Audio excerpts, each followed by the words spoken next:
PTI रहनुमा शीरी मजारी का कहना है कि इम्पोर्टेड हुकूमत को लोगों ने मुस्तरद कर दिया है। ये लोग सिर्फ एनआरओ लेने के लिए आए हैं। ये भी कहा कि 3 माह में मुल्क की मईशत का बेड़ा गर्क कर दिया गया। मसले का हल सिर्फ यही है कि फौरी तौर पर इलेक्शन की तारीख का ऐलान किया जाए। डेट इलेक्शन की दी जाए ताकि जो भी कदम उठानी है पाकिस्तान की मईशत को फिर ठीक करने की।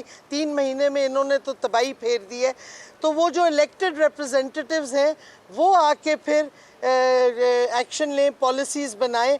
और इस वास्ते डेट ऑफ इलेक्शन आ जाती है तो फिर हम बैठ के जिधर भी बैठना है कई चीज़ें डिस्कस हो सकती हैं, लेकिन पहले डेट ऑफ इलेक्शन आनी चाहिए क्योंकि ये इम्पोर्टेड हुकूमत आप देख रहे हैं जिधर भी जलसा हो रहा है खान साहब का, बारिश के पानी में खड़े होकर लोग आ रहे हैं हज़ारों की तादाद में और सुन रहे।